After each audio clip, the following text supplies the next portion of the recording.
welcome to our esteemed speaker here today, who for at least 2 decades has proven herself to be a formidable intellectual force. And for me, as a young scholar, she really embodies what it is that we strive for when we want a resurgence in our nationhood and in our efforts to decolonize ourselves both intellectually, individually, and collectively.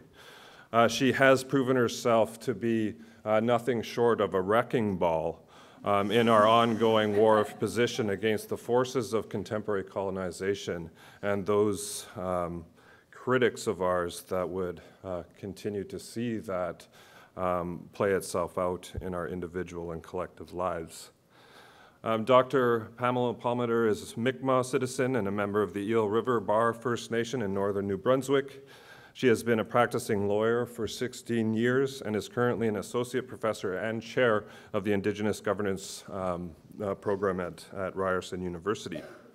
She has 4 degrees, including a BA from St. Thomas in Native Studies, an LLB from UNB, or University of UNB, where she won the Feskill Campbell Godfrey Prize in Natural Resources and Environmental Law. She went on to complete her master's and doctorate of law at Dalhousie University, specializing in Indigenous law.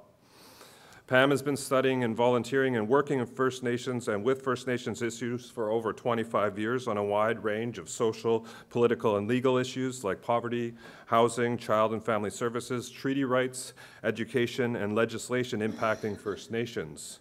She came in second in the Assembly of First Nations election for National Chief in 2012 and was one of the spokespeople, organizers, and public educators from which we are all grateful and know her probably the best during the uprisings of the Idle No More movement in 2012 and 13. Dr. Palmater's area of expertise is in Indigenous law, politics, and governance. She has numerous publications, including her excellent book, Beyond Blood, Rethinking Indigenous Identity, with Purich, I believe.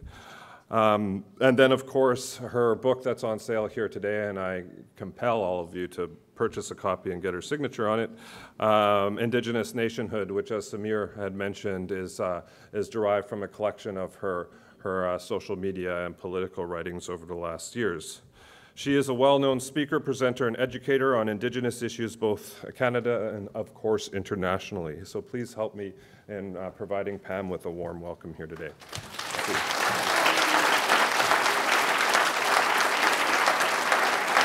I'll also moderate Q&A, so keep it brief.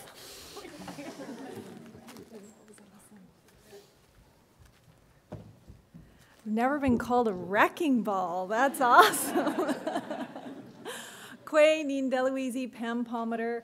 Thank you to everyone for having me here, the organizers, my Musqueam sister for that beautiful song and her strong words, and for being on this territory. I'm coming from Mi'kmaq territory, and I bring all of my ancestors and all of our teachings and all of that good spirit with us, but I can tell from the energy in this room, this is going to be fun. You're okay if I push you a little bit, I think. And that's what I intend to do. I think it's long past the time that we start having real conversations based on the facts. And I think as long as we can always stick to the facts and make a plan for the future, then we can turn this whole ship around. The problem for most people, I think, is we get distracted by the noise. And it really is 90% of what you hear in the media and on TV and what's in newspapers and comments. It's all noise. It's all noise. And I think if we just get right down to it, deal with the hard facts, feel uncomfortable, and then we get to go to the good side, the good part, where everybody in this room gets to make the happy ending. So I'm a bit doom and gloom, but it's up to you to make the happy ending. And so that's the nice stuff. Here we go with the crisis part, because we are most definitely in a crisis. I don't know if this works here. Page down. How does this? Is there a technical person here? Or wait, maybe it's the arrows. Ah, there we go. emphasis on crisis. And some of you may have heard me say this before, and some people might even think I'm overdoing it a little bit. But honestly, because of all of the noise, we don't get to see the crisis for what it is. And we are in a crisis of epic proportions, one that will impact the entire world if we soon don't get down to business. Canada has lost its way. I mean, that's very clear.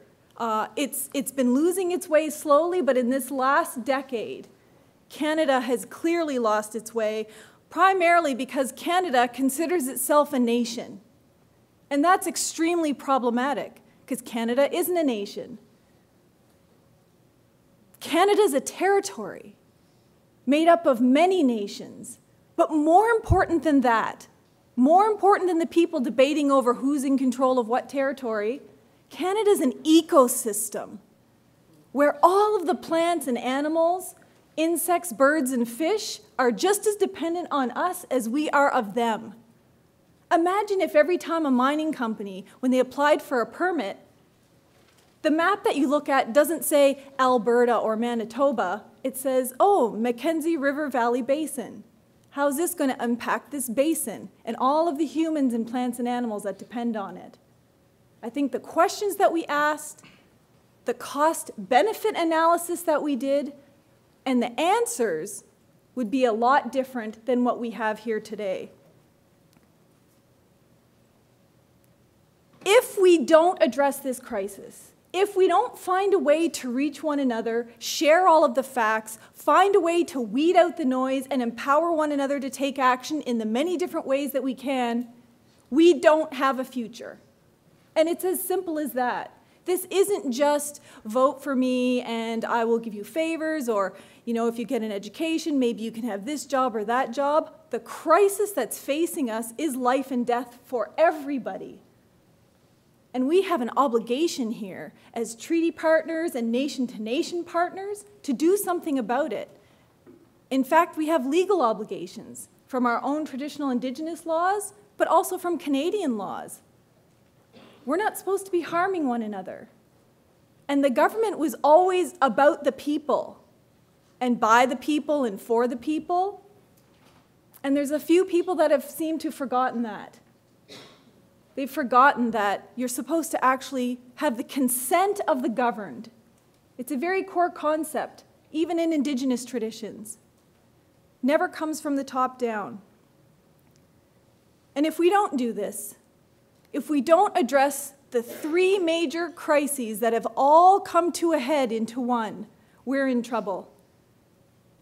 And the state of emergency really has to do with Canada is killing First Nations people. It's killing First Nations people. It has been, and it continues to do so. First Nations people are the defenders of the land. So in addition to killing Indigenous peoples, Canada's also destroying the land. And in doing those two things, and in order to do those two things, the only way that it can happen is if a few individuals in power take away all of your democratic rights and freedoms, because then you won't get to have a say about what's happening.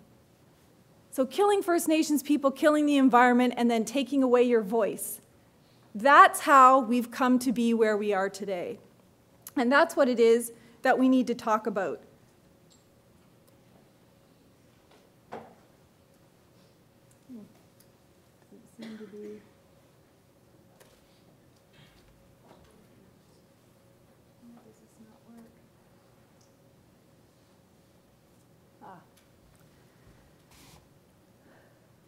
When I say Canada is killing our people, when I tweet on Twitter that racism kills, I'm not just talking about racism being annoying and hurtful and name-calling and ignorant. I'm saying that racism kills people. There are over 1,200 murdered and missing Indigenous women, and we know it's more than that. Because the RCMP admitted themselves when they did this study that the majority of victims they didn't have ethnic identities for. So 1,200 is all we know. We know it's worse than that. And In addition to that, we don't have numbers on the numbers of murdered and missing Indigenous men. Other countries have studies on how many Indigenous or Aboriginal men go murdered or missing or die in state custody. Canada doesn't.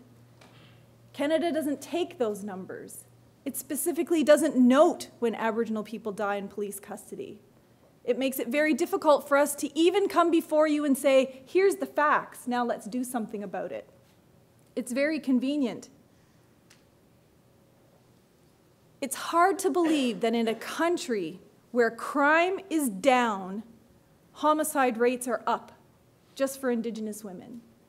16% of Indigenous women victims of homicide as compared to being only 4% of the population.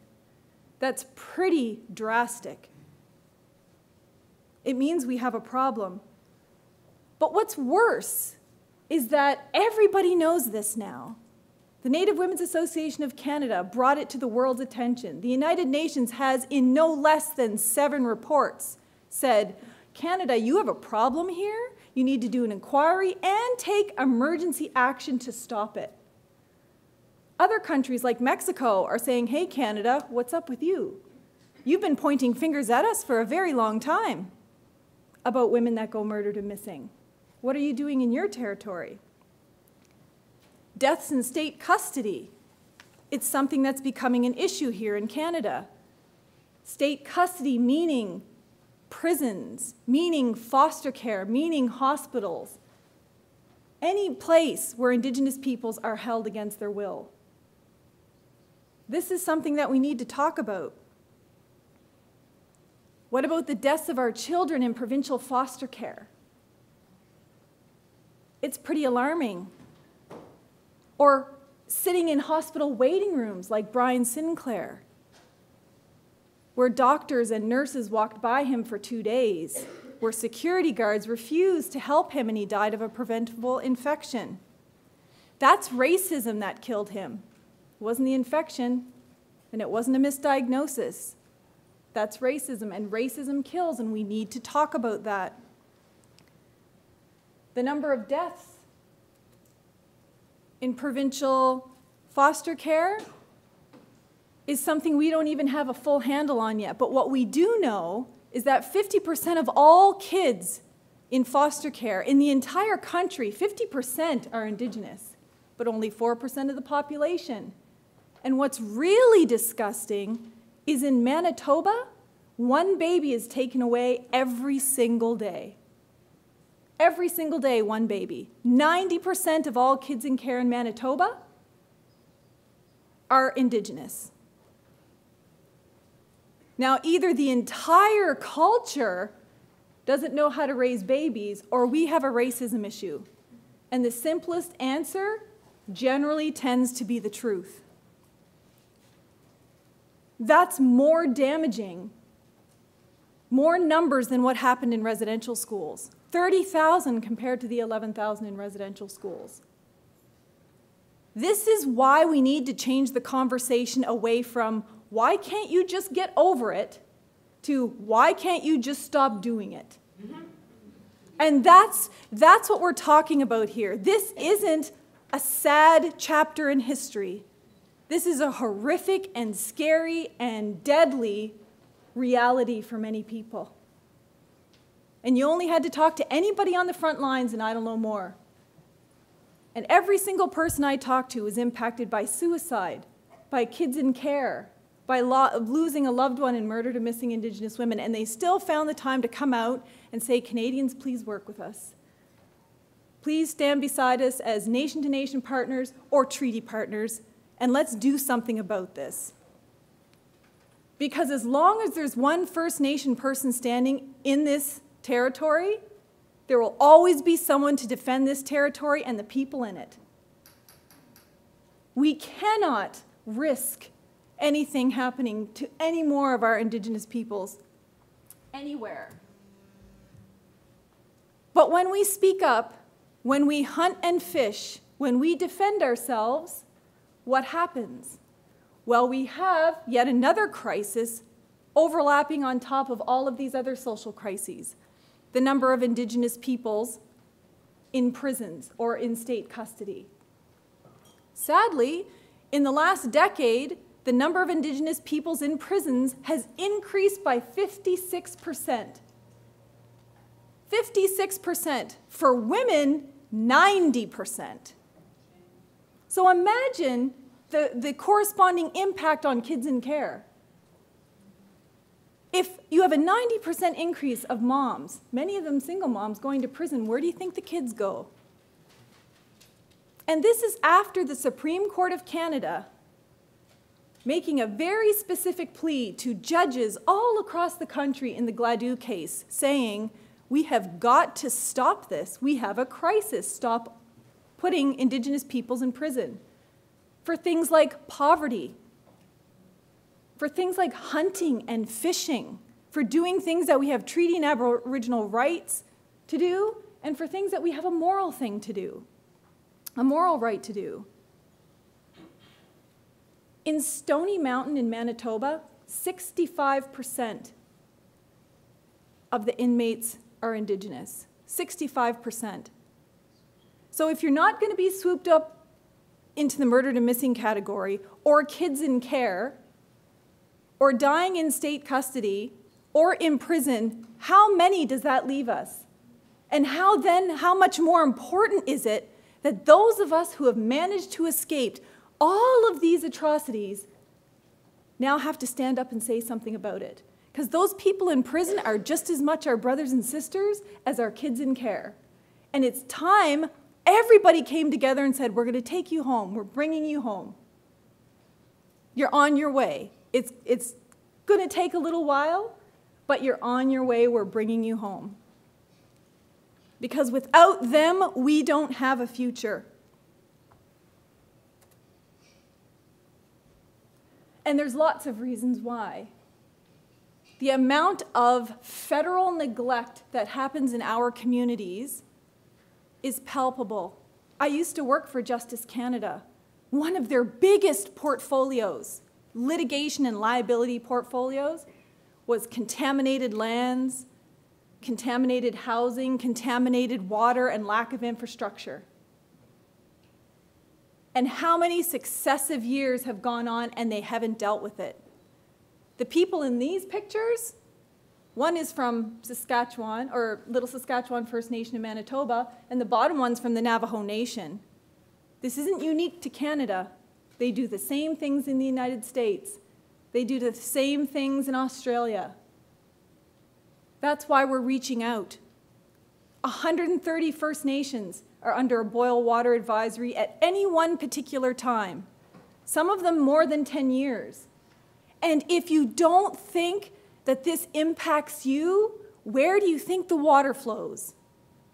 So if our water's contaminated, Canadian water will eventually be contaminated. What's happening to us is a sign of things to come for you. And for people who didn't believe that message early on, you just have to look at Bill C-51. Welcome to our world. This is what we've been dealing with. But we don't want you to have it. And we signed treaties with you to stand up for you and protect you. We told the Queen we will protect the settlers. And that's what we're doing. Until there's one last person left, we will be doing that. Imagine to learn from the American Medical Association and the Canadian Association of Medical Professionals and all of the research that they're doing that never gets advertised. You don't see their work in the media that says Indigenous peoples live 7 to 20 years less than Canadians from preventable conditions due almost exclusively to purposeful chronic underfunding. It's as simple as that. If you don't provide money for the infrastructure, for water and sanitation, it's simply not going to get done. The fact that we're in a situation where we have to rely on the federal government to provide that money, of course, comes from what? The failure to implement treaty rights, the failure to recognize our land rights, on which we have been self-sufficient since time immemorial. We wouldn't be having this conversation about funding if it wasn't all being held by one treaty partner. And that's what we're saying. We're saying it's time for that treaty partner to give back. You'll see a lot of studies, and this is what I'll say about noise, a lot of government studies, a lot of government media saying, oh, in the last 5 years, things have improved in education. Or, oh, in the last 3 years, look at how we're making improvements on neonatal health. But if you take all of the research over the last 25 years, you will see that all of the socioeconomic indicators have gotten worse. All of them. You can pick and choose a year here and there, but cumulatively, we're getting worse. How can that be? How can that be? The UN Rapporteur says that that's abysmal poverty in one of the world's most wealthiest nations. And that wealth comes directly from Indigenous territories. How could 4% of the population be literally starved off their territories when all they have left for territories are less than 0.1% of all the traditional lands they used to have? How is this possible? It's only possible because we allow it to happen. And we allow it to happen when we don't know what's happening. And you haven't been taught that in school, and good luck trying to get the facts from the media. But that's what this is about. When you know better, you can do better, because nobody wants this for any of us. We also have a historic and horrific legacy from residential schools. That's something that a lot more people are beginning to know about, but we still don't even know it all. And what has been Canada's response to the TRC Commission report? You couldn't have asked Justice Murray Sinclair, you couldn't have asked for a more thoughtful, kind, soft, gentle person to be heading the Truth and Reconciliation Commission.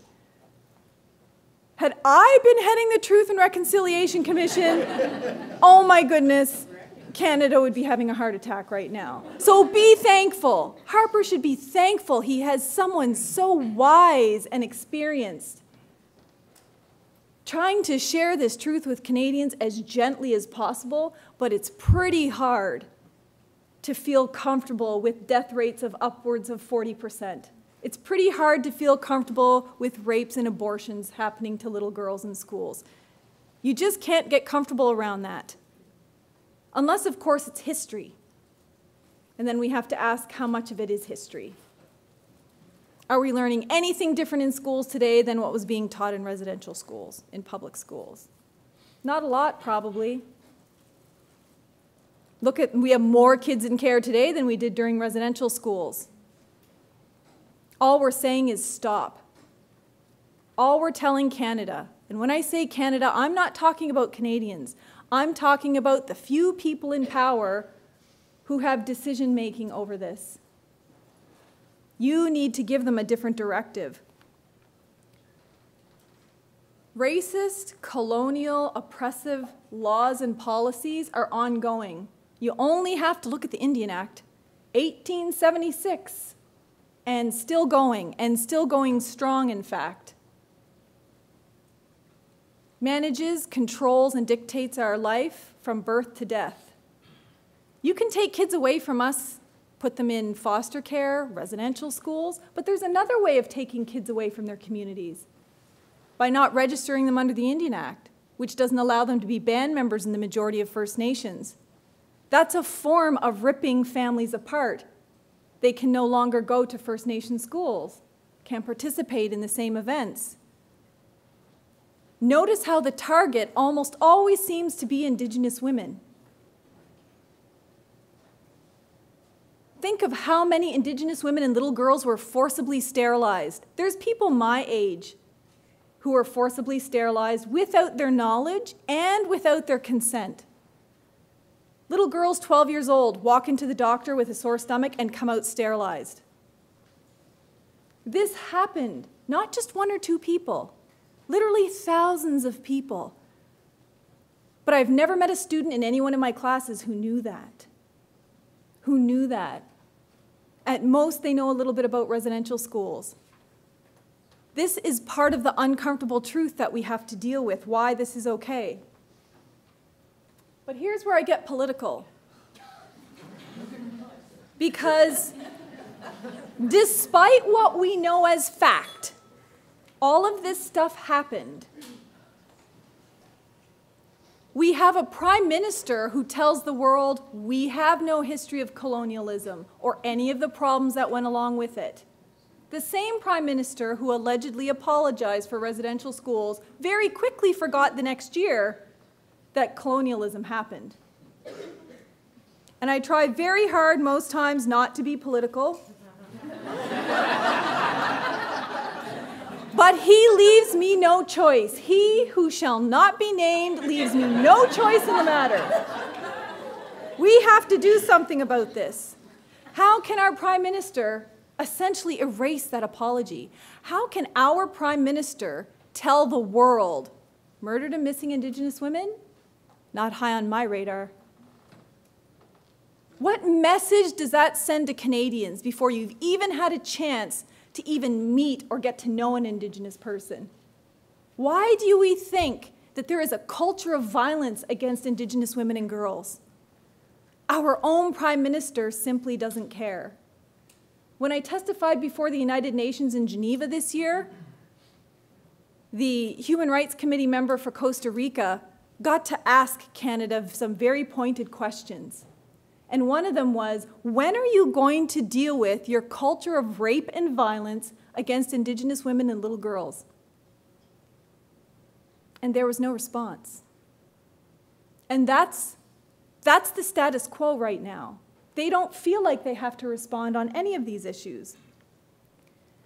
Anytime there's an issue in the media, and I find it very difficult for Canadians to be able to be educated on any of these things simply by listening to the media, and not all media.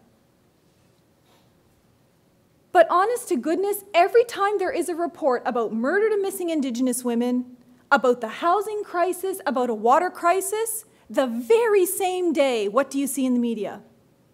I think there's a chief somewhere in the country that makes too much money.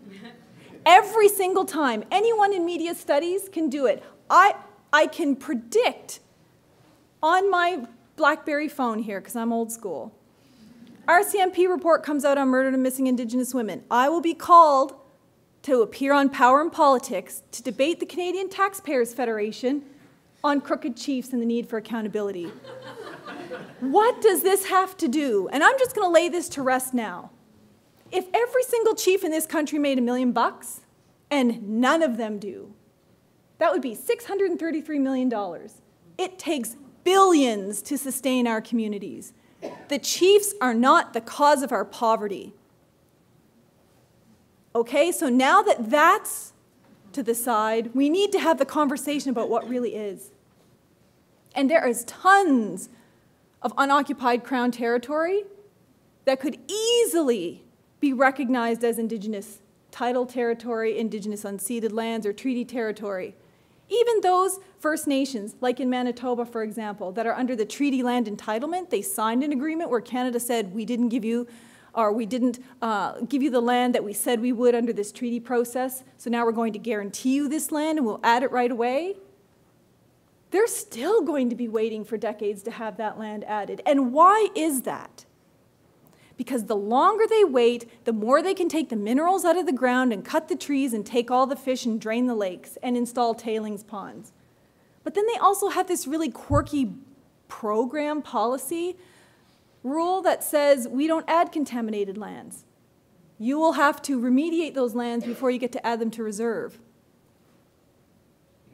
So then will we ever get to add our contaminated lands to reserve? That's why we're saying that this is extremely urgent. The United Nations is saying, act now, and that's not happening. And while we're killing off the land defenders, Canada's doing a really good job of killing off the environment at the same time. Now, this isn't going to be a tar sands lecture, but there's some really important things to know.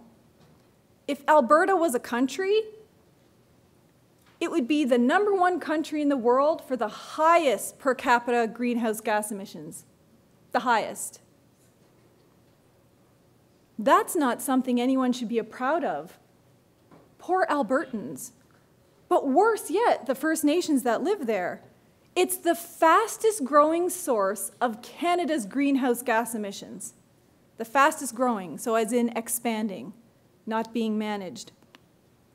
And it takes 4 times more greenhouse gas emissions just to produce the tar sands oil than it does regular crude oil. And we're still doing it. Why aren't we listening?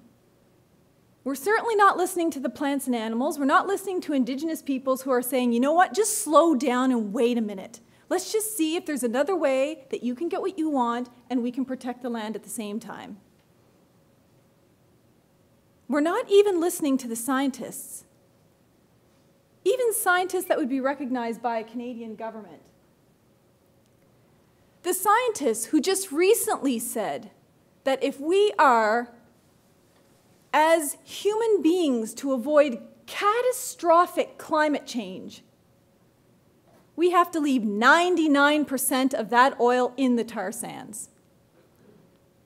How many people feel very assured that that's going to happen?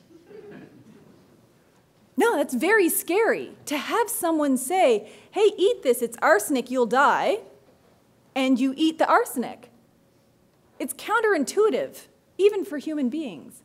All production has to stop by 2020. That's 5 years, less than 5 years now. All production has to stop.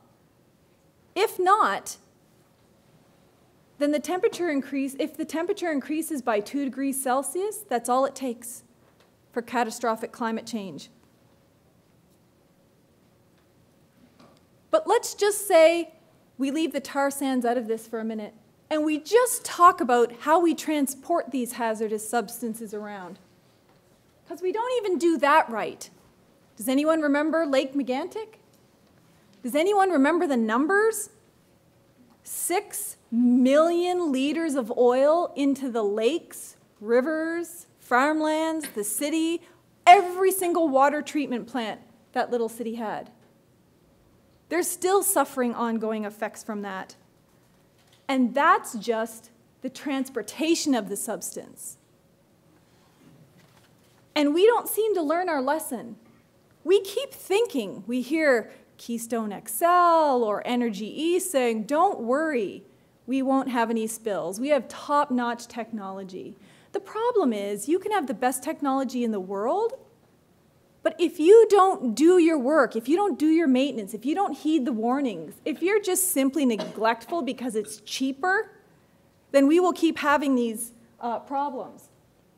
Think about the scenario at Red Deer River, where Plains Midstream ignored every single of its own internal warnings, didn't do the maintenance, didn't do the monitoring, and ignored government warnings that said, you better check your pipe, because we have a swelling river here, and you have some issues with your pipe. And they didn't listen. So how much went into the environment? Millions. Millions. And I can say millions because in this particular case, it was only 500,000. But this wasn't the only time Plains Midstream did this. In 2011, 4.5 million went into the environment at Peace River. Why do we keep approving people and companies and corporations in the extractive industry to keep doing what they clearly are not saying they're going to do? And who's paying for this? And when we did the cost-benefit analysis and said, we're going to get this many jobs, and so many people are going to build houses here, did we build in the billions of dollars of remediation costs? Or are some of the taxpayers and Indigenous peoples on the hook for that? We even have to have different accounting when we're talking about these things, because this wasn't just cleaned up and everything was okay. With every single spill, like look at Exxon Valdez, it took 25 years for those otters to recover, and I'm just picking on the otters. 3,000 died. Some of them suffered slow, painful deaths, and it took 25 years for them to make a comeback. And why? Because their entire territory, the otter territory, was full of oil. It was in the sediment, it was in the clams, it was in their fur. They were so obsessed with trying to clean their fur, some of them didn't eat and died. Because oily fur means you can't keep warm. Basic things that we're not thinking about. Otters have no choice if you fill them full of oil. But the problem with that is it's not just oil spills. People can say, okay, these are one-time events.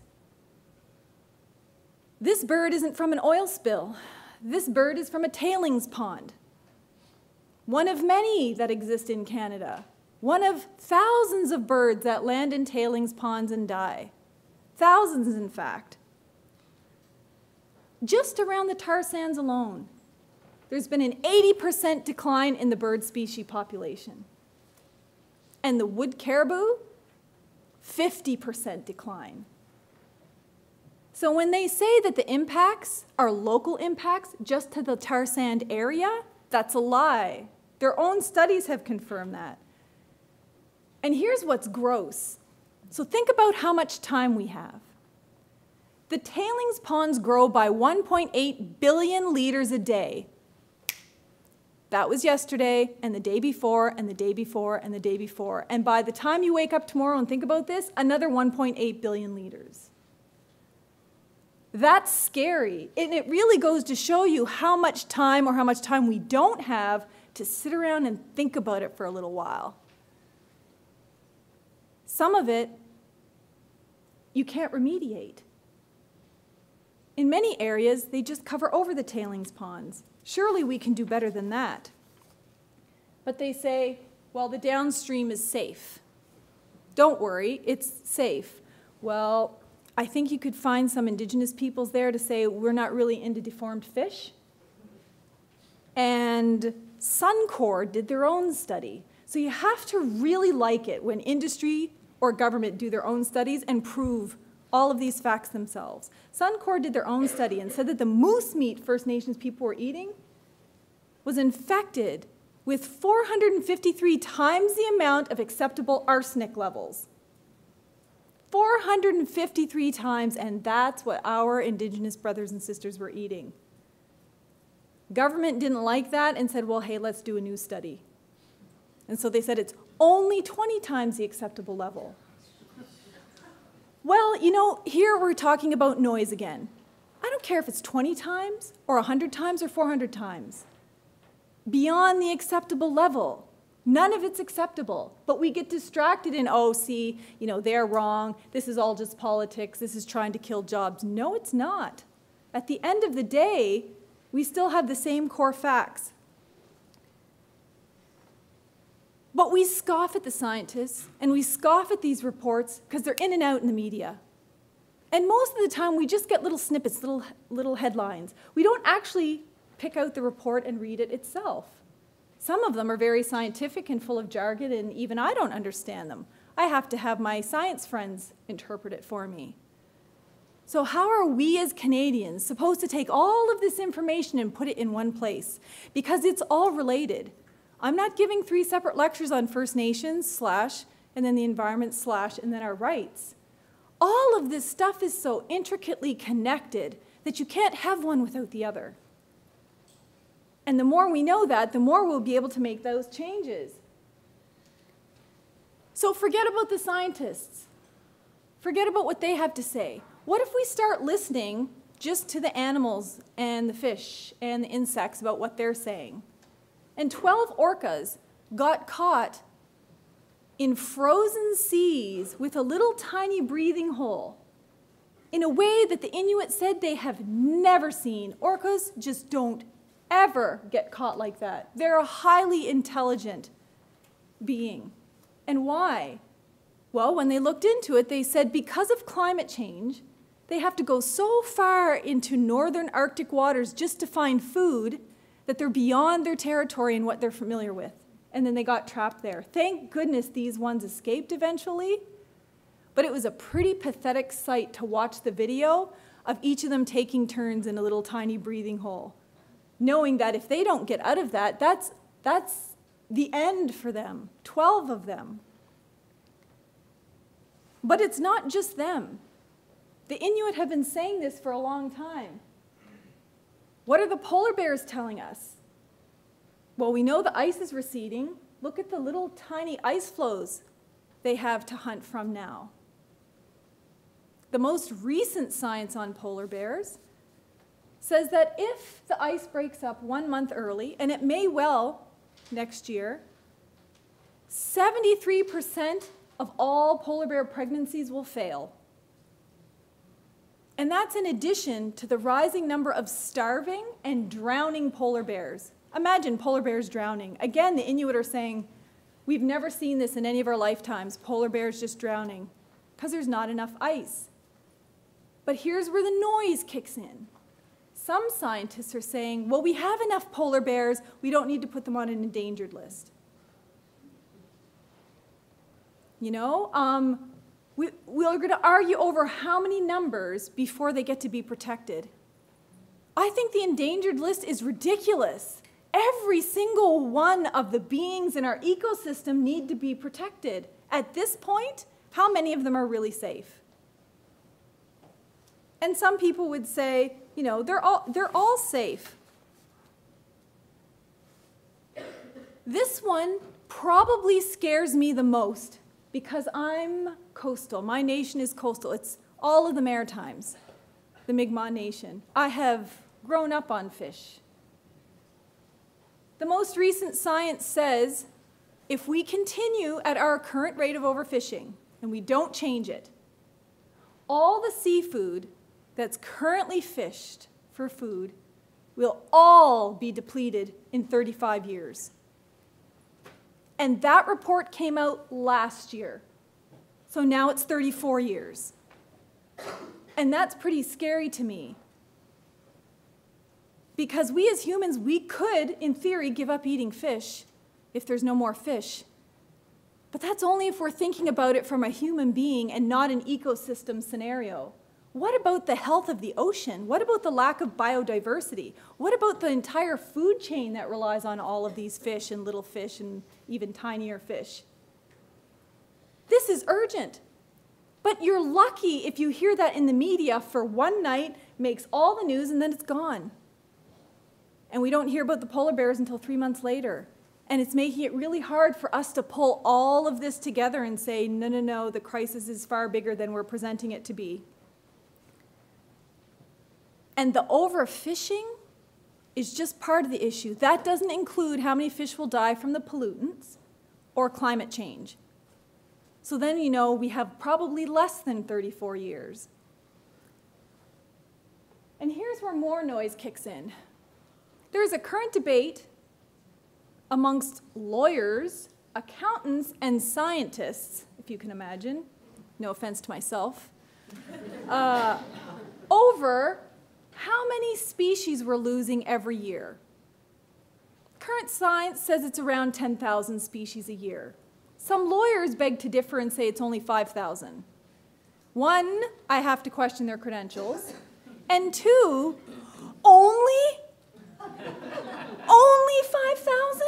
I don't care if they said it's only 100. How can we take any kind of comfort in saying, well, it's a lower number, that we're losing any of our species?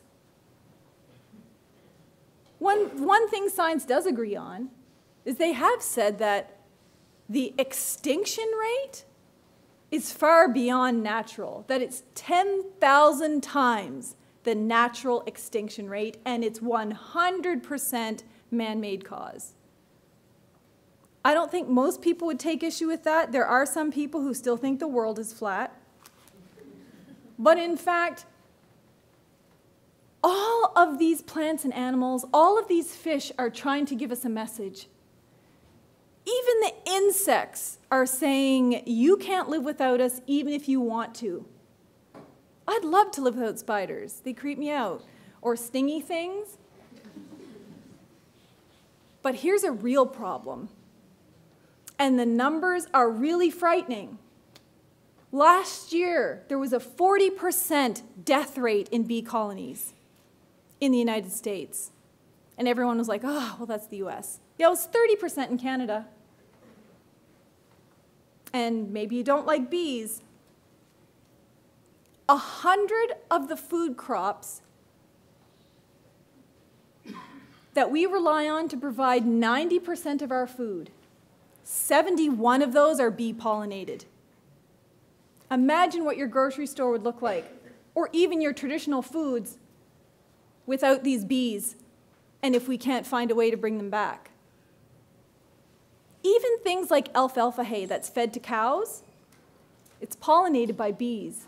Where will we get all of our hamburgers? That's significant. The majority of our food is pollinated by bees, and our bees are dying. And there's people in the media, tons of people talking and debating, more lawyers and accountants, more politicians saying, well, we just don't know why. Meanwhile, on the side, you have scientists saying, oh, we'll tell you why. It's all of these pesticides. It's the fact that you're getting rid of all of the flowering plants alongside of roads and highways to make it look better. And bees don't have enough food. So if you're not killing them with pesticides, they're starving to death. If you starve them, they starve you. Not because they want to. What bigger of a sign could you get than the bees dying? And that's one of the ones that actually worry me the most.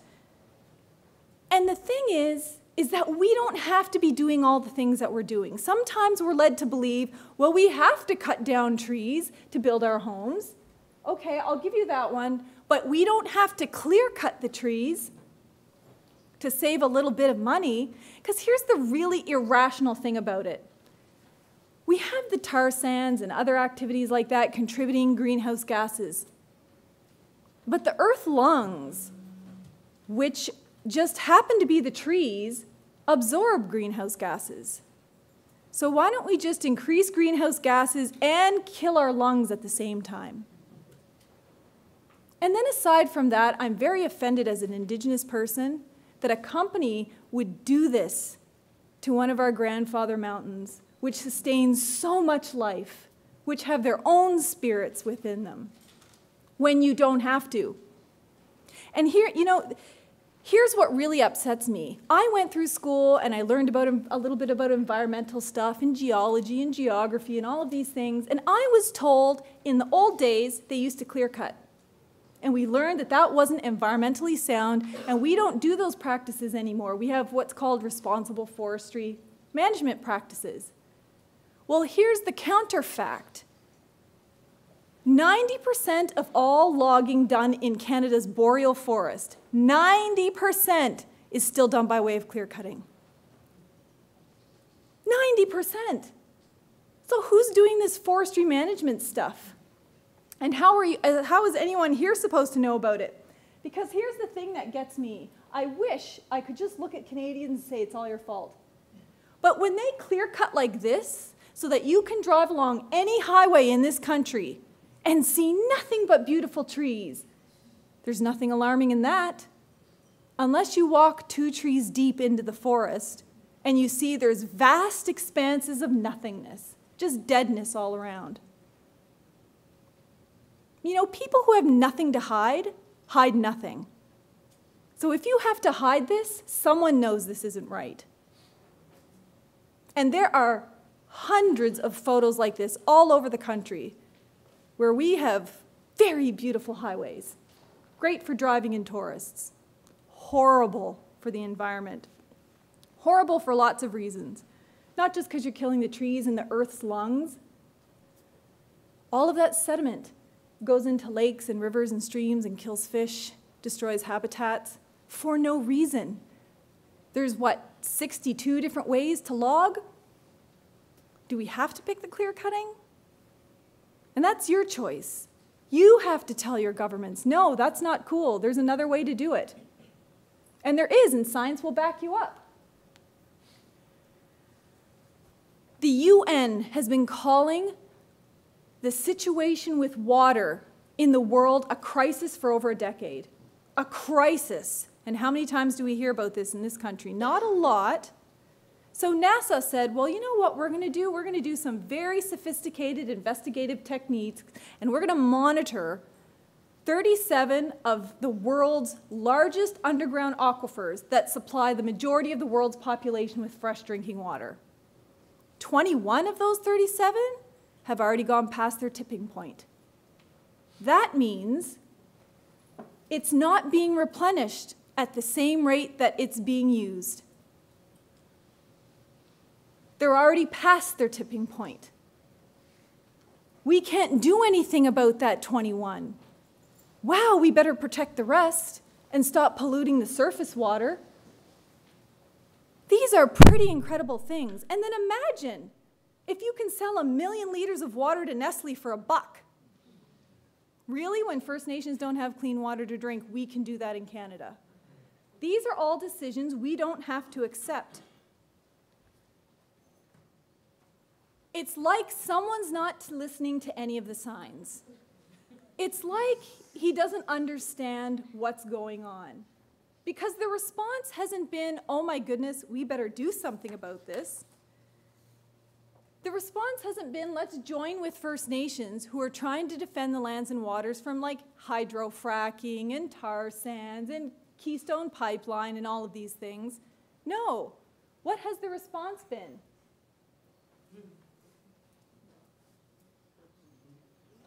That has been the response for us for a very long time.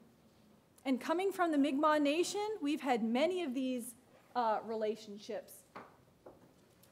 This is what happens when you stand up against hydrofracking in New Brunswick. But it wasn't just the Mi'kmaq. And nobody in the media reported that. We were there for 4 months, peacefully doing ceremonies and protecting the land from hydrofracking for 4 months.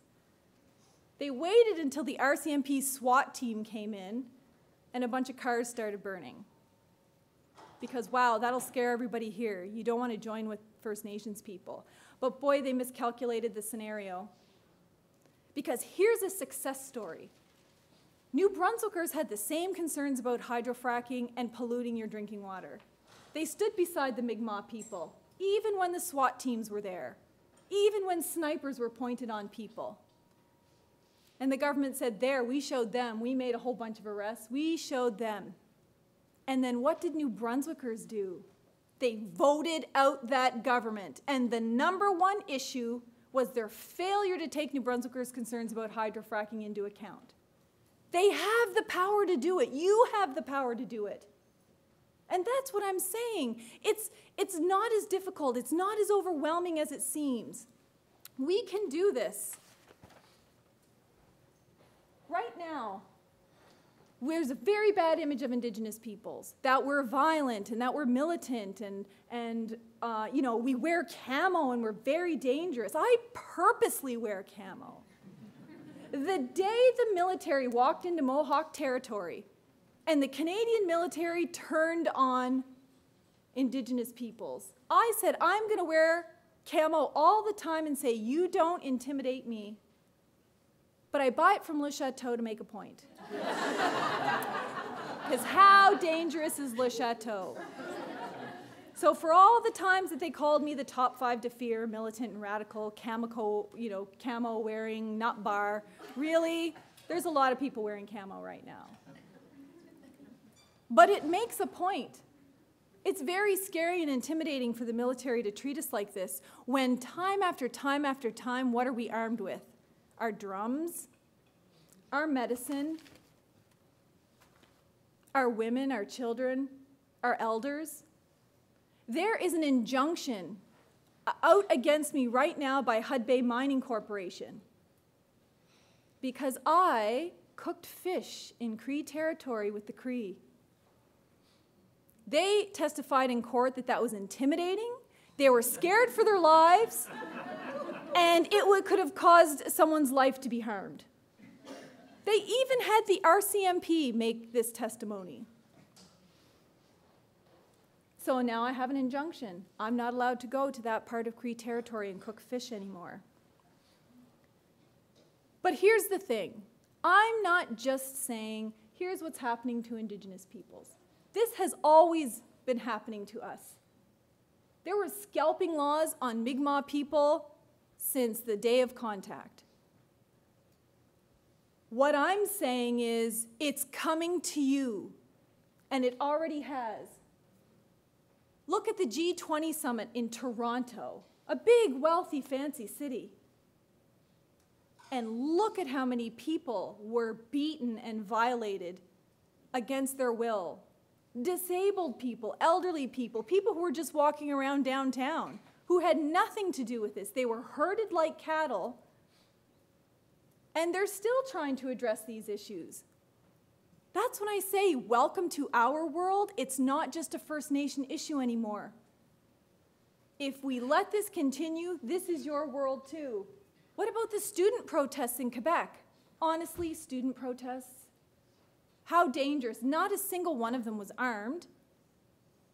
That's an embarrassment. Those are the things that Canada has traditionally looked at other countries and said, oh, can you believe they did that to their students? Can you believe they would bring out the police and the SWAT team and the army? No, I can't believe other countries would do that, or Canada, to students.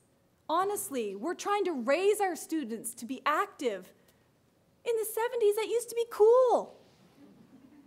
Now it can get us killed, and that's how far we've come. Since when has being a tree hugger anything been more benign than a hippie or an earthy person? Now it makes you a terrorist.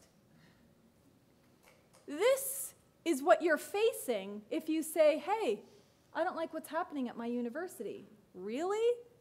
And that's okay with the rest of us? Since when have the RCMP and the military become free security forces for industry? They are there to protect our interests.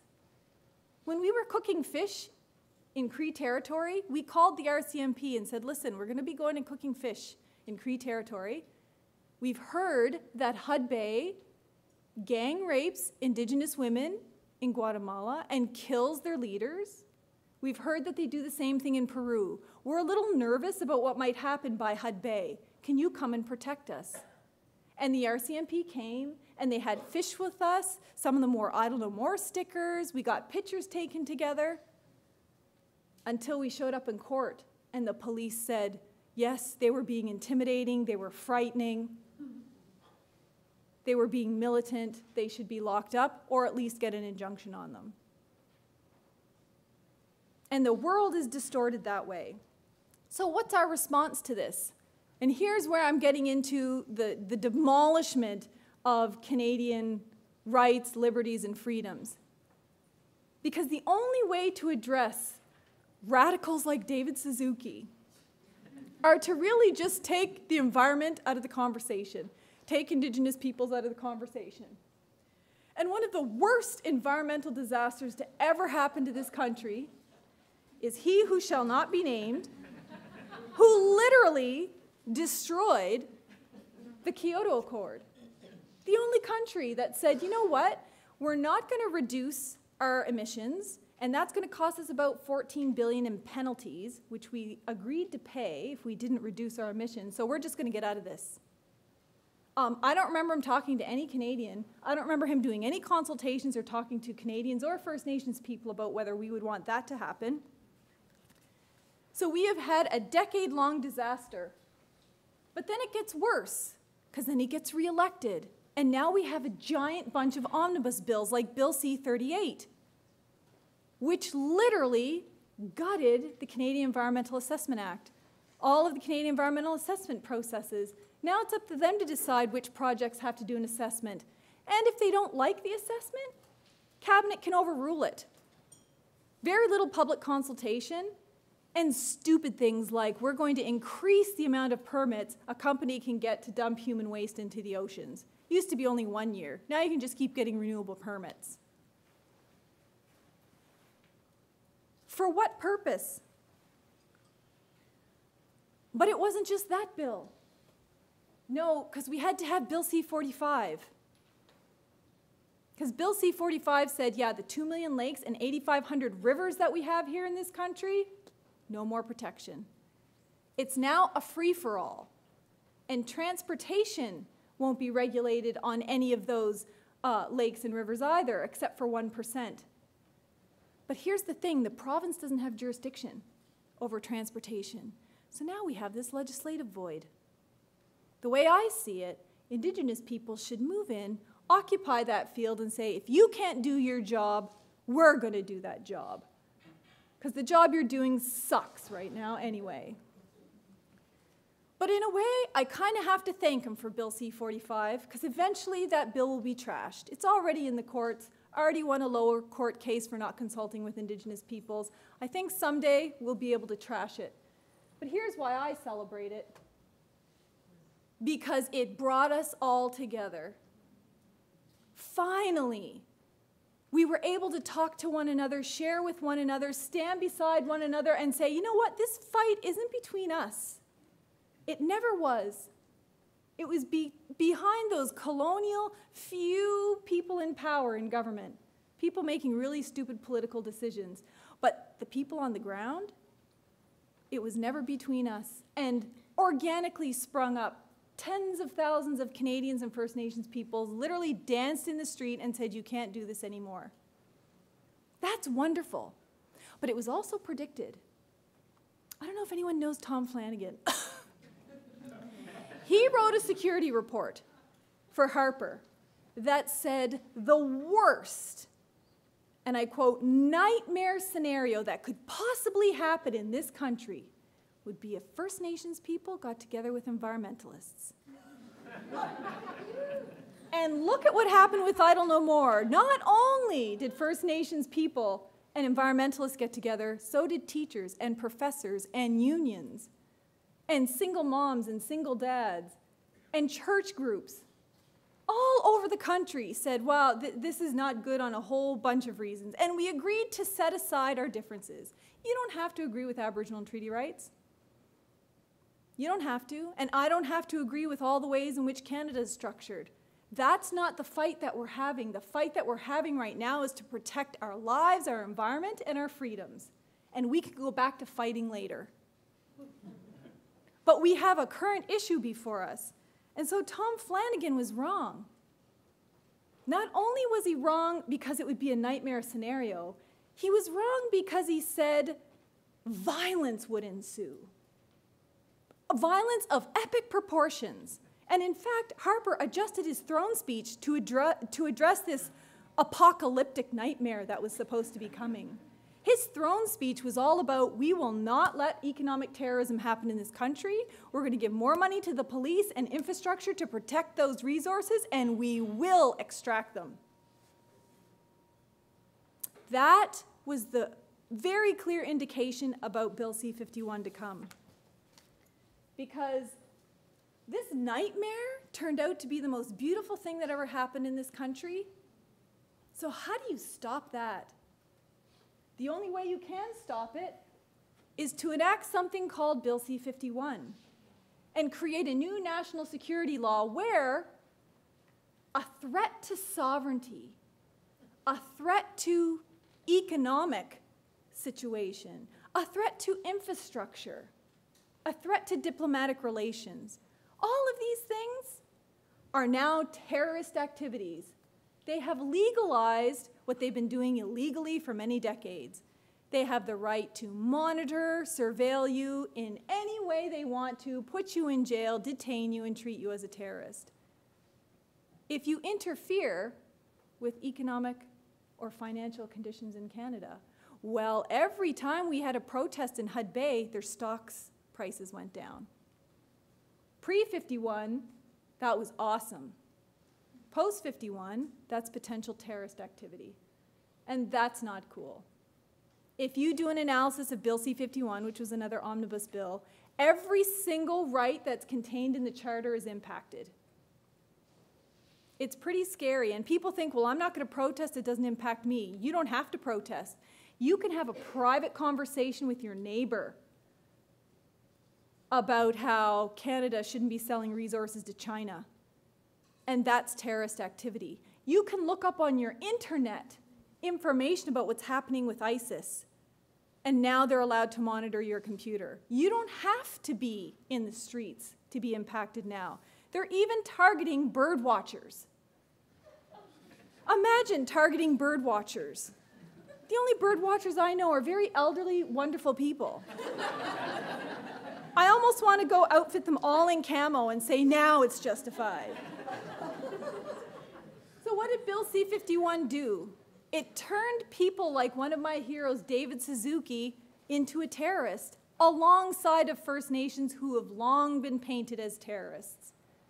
But did you ever notice that not a single protest anywhere that we've ever had in the country, we've said, we're protesting because we want more seats in cabinet, or because we want to sit on your corporate board, or because we want you to give us $5 billion. It's never been about that. It's about, please don't take away this land that we have left. Please don't poison the water. Please don't strip mine. Please don't clear these trees. Please don't put a pipeline in my fish habitat. Those seem pretty reasonable things to me. But if none of this convinces you, if none of these signs bring home to you that there's a crisis, then I think you should listen to man's best friend, because the animals are taking action. And there's a very clear sign here. If this poor puppy can risk his life for us, I think we have to do that. So what do we do about all of this? There's a lot of things we do, and then first thing that we have to do is stop Harper. Okay, this last decade is thank you, Mr. Harper. And I'm not a member of any political party in the federal or provincial governments. I'm nonpartisan. But I can see a deadly force in our country. And we need to stop it now. We need to stop it now. But here's another thing. Here's how we stop it. Not just Harper, but any successive government from doing this to us ever again. We confront them with a sword and shield. First Nations people are the shield. And you know why? Because Harper can enact any law he wants to. He can repeal any law he wants to. But there's one thing that he can't unilaterally amend, and that's the Constitution.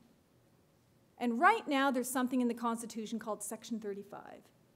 And it says you cannot unilaterally extinguish Aboriginal and treaty rights. And the Supreme Court of Canada says, oh, and on top of that, you have to consult, accommodate, and sometimes get consent. And then the United Nations Declaration on the Rights of Indigenous Peoples, which the majority of states around the world signed on to, also says, yeah, it's about free, informed, and prior consent. And yes, that means a veto. But who would you trust with your water and land and plants and animals? The only people with good track records here certainly aren't the corporations. It's not Harper. I think First Nations, with the fewest amount of resources, are our best shot at saving the plants and animals and waters for our future generations. Because here's the thing. If there is no farmable land or drinkable water in this country, it's not just First Nations that die, it's everybody. Everybody. And that's pretty important. And we have the law behind us, not in the ways, all the ways that we want it, but we have the law behind us. We have that shield. And then think about it from another perspective. If you were going into war, let's just pretend I'm at war with Harper. Or don't pretend. Think about this. Who would you rather have on your side? Anyone in the world. Indigenous peoples have survived scalping, sterilization, residential schools, murder missing Indigenous women, imprisonment, threats, terror tactics, forcible starvation, theft of all of our lands and resources, and we're still here saying, we just want to work with you, Canadians. Just be our treaty partners. Just stand beside us. All we want to do is forgive. Idle No More was all about that peace and friendship. It oozed the essence of the treaty and the nation-to-nation relationship for people that don't have treaties. I wouldn't want to have anybody else on my side than a group of people who are as strong and resilient and forgiving and loving and protective of this territory as I am. But you don't have to listen to me, because people far more famous than me, like, say, David Suzuki, told all Canadians, listen, it's not environmentalists that are going to save Canada or the world. It's Indigenous peoples. And you know why? Because they have tens of thousands of years of traditional Indigenous knowledge of how to live here and maintain here and keep us healthy. No science in the world has that, because only we've been here since time immemorial. And then if you don't believe him, say you're of a different religious persuasion, well, the Pope has something to say about that too, and he has a pretty big following. And he said, here's why it's Indigenous peoples that will save the world, because they don't look at the fish and the water and the land as capital commodities. They are attached to their land. And as we've seen, some of us have died to protect this land. Wow, those are the people I want fighting on my side. And then think about it. When you went to war, when it was very scary and you went to all of these world wars, who were the first people to sign up? Indigenous peoples. Why? Because they signed treaties with the Queen that said, we will protect your settlers and this territory. And we've lived up to our treaty obligations, and we still live up to them. We're still trying to live in peace and friendship. But man, it's time we need some help. And Idle No More, I think, was really the start of a new relationship. Because in the end, you can't fight a war with a shield. You need the sword to go with it. And you are all the sword. And here's why. You have the numbers, you have the wealth, the power, the influence, the access. It's your system. It's your voting system. You could show up on October 19th in historic, unprecedented numbers and get rid of the dictator and start all over again. You have the power to do that. Or whoever gets in. You can say, this is not how our Canada is going to go. So imagine if you put those two things together. We've got the shield to stop complete and utter destruction, and you have the sword to make sure it changes.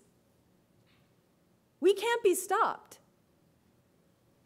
We showed that in New Brunswick. We couldn't be stopped. We kicked out a whole government that threatened to pollute our lands. And we don't need new solutions. The solutions have already been there in our nation-to-nation relationships or our treaties. Because our treaties, no matter what they say, most of them are pretty simple. Mutual protection, mutual benefit, and mutual respect. You can go forward and create any kind of country or territory or ecosystem protection scenario that you want with those three things. We promised to help you, and we did. Now we have some murdered and missing Indigenous women. We have some kids in care. It's time for Canadians to say, you know what, that's not cool. That's not good anymore.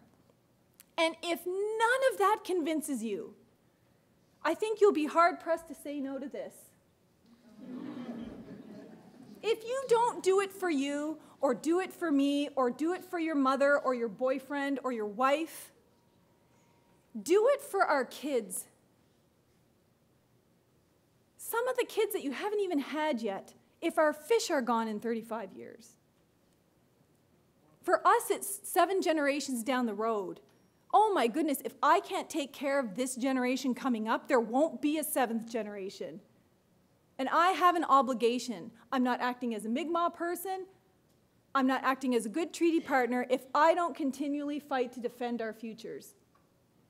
And there's a multitude of ways that you can do that, and you can choose which ways. They don't all cost money.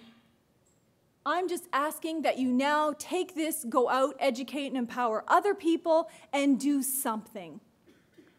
Do something so that we don't have any of these things come to fruition. And we can do it. We have done it. And Idle No More showed us we don't need billions of dollars to do it. The poorest people in this country and the wealthiest people in this country can get together and make a difference. So I hope that you will do this with me. Thank you.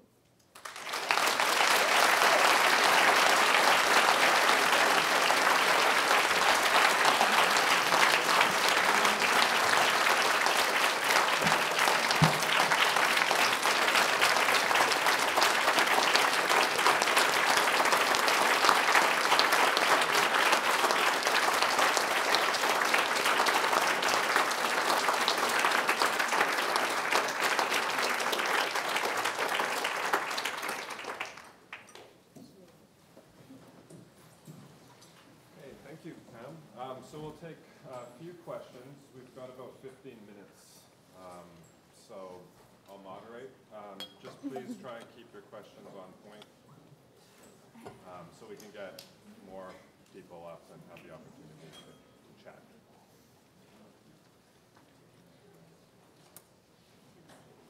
Oh, there's a microphone here.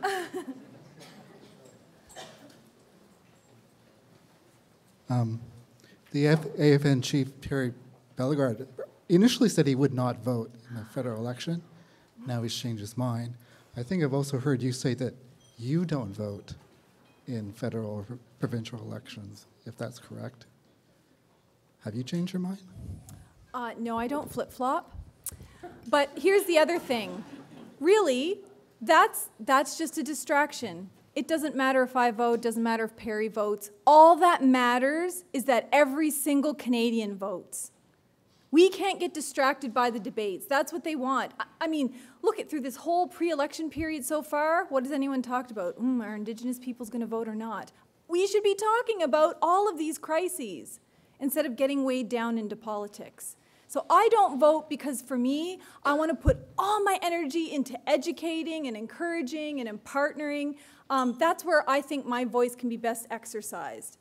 But a large number of Indigenous peoples are going to vote, even those who don't believe in it, because unlike any election in history, we're facing a crisis and they want to get Harper out.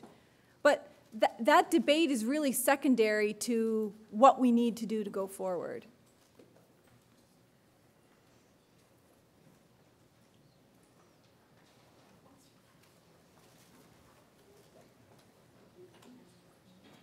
Well, what if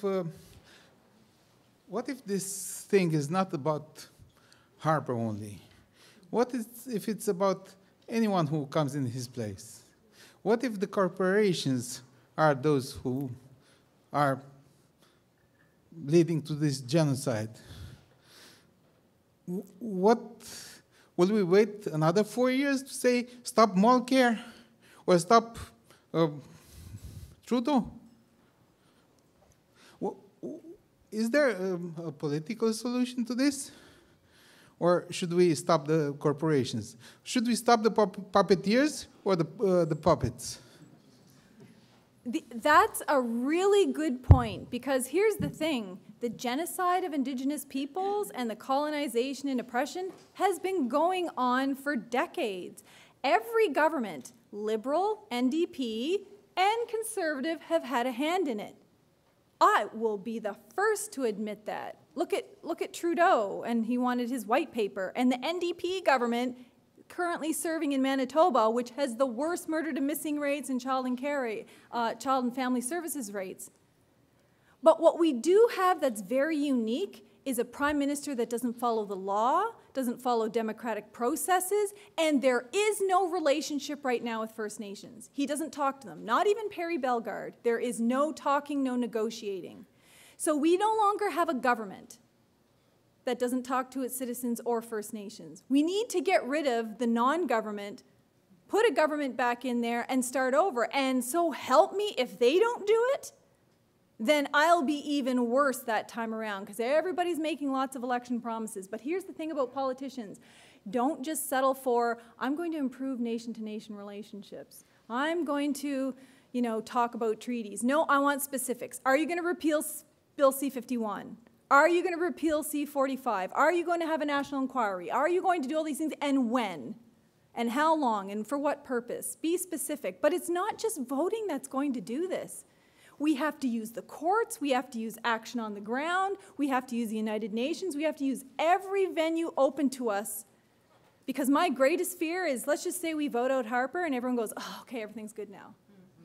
Because this environmental destruction isn't going to stop just because we vote him out. But I think we have a better chance at it if we do. Thank you for your impassioned comments and and thank you for your fight, right? The fact that you're willing to stand up for it.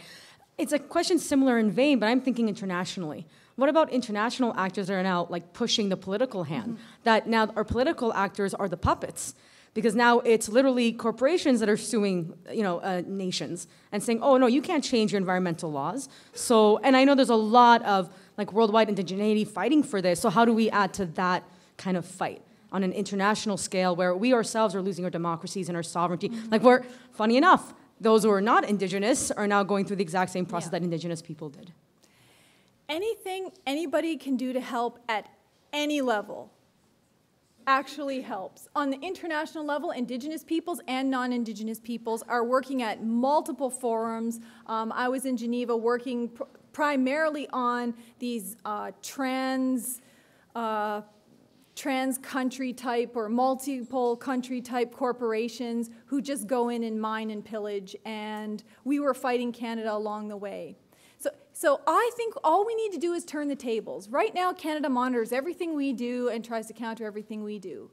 They've never had that much resistance at the international level, but now we follow them around everywhere.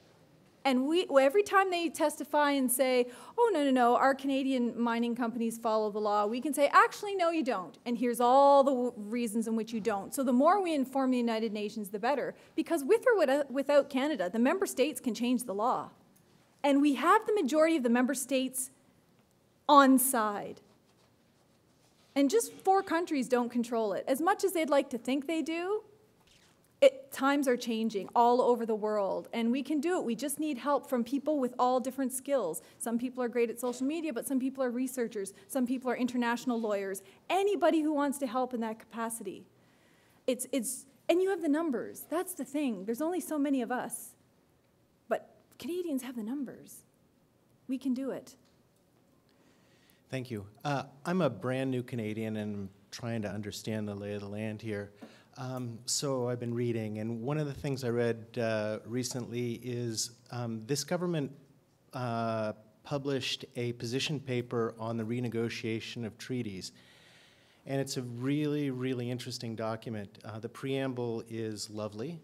But when you read the document, it's a very, very strategically brilliant document that puts principles of reconciliation in terms of mutual exploitation of resources.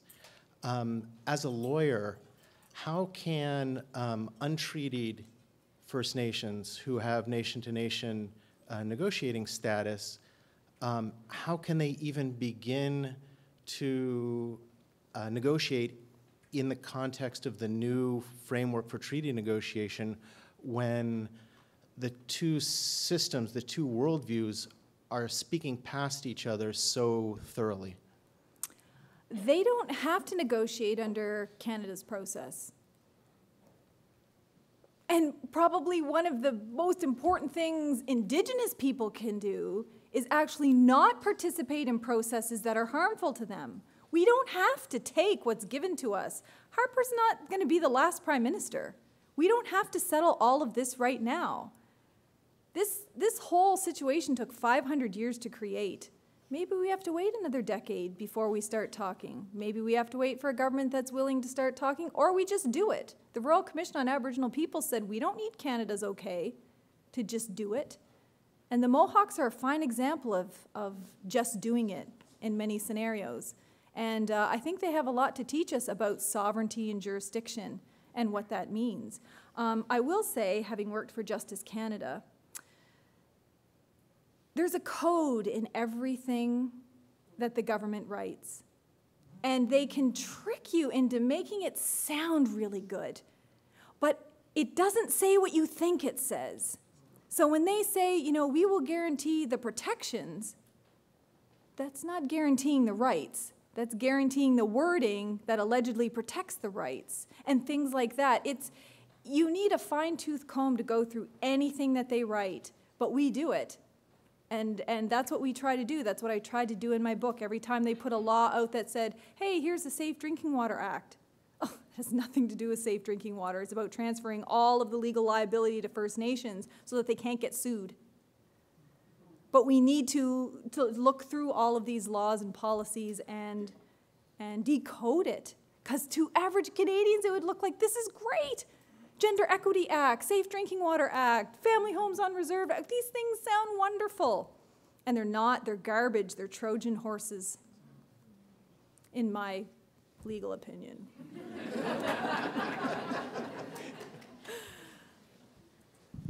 Thank you so much for this. I'm curious to hear your thoughts on the role of the arts and artists in this struggle and in building relationships between our peoples. I think they serve one of the most important functions because we have to find a way that people can access this information. That's why I generally don't stand up here and do a legal lecture. This judge said this in this court case and this date and that, because that's good for a law school, but it's generally not good for the public.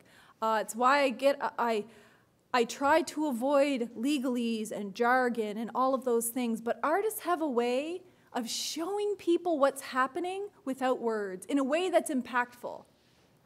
Like one of my sons looked at one of the pictures of the bears up there with the 10,000 species. When I told him, oh, did you know there's 10,000 species? It didn't hit him until he saw the picture of the bears. And he's like, could they be one of them? It's like, yeah. So people are auditory and visual and emotional and spiritual and connected, and I think artists can help us reach everybody.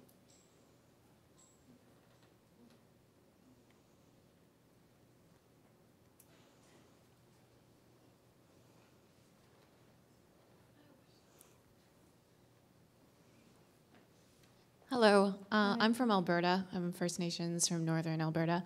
And I grew up in a place that was, one or the other. And I was raised in an adoptive family. So thank you for acknowledging that struggle. My question is, what would you say to someone, because I grew up with two very conservative parents, like how do you, like in a short, because I know this encompasses it, but I don't usually have an hour to explain it to everybody. So like what's a small, short sort of dialogue you could have with someone who's against everything you just said?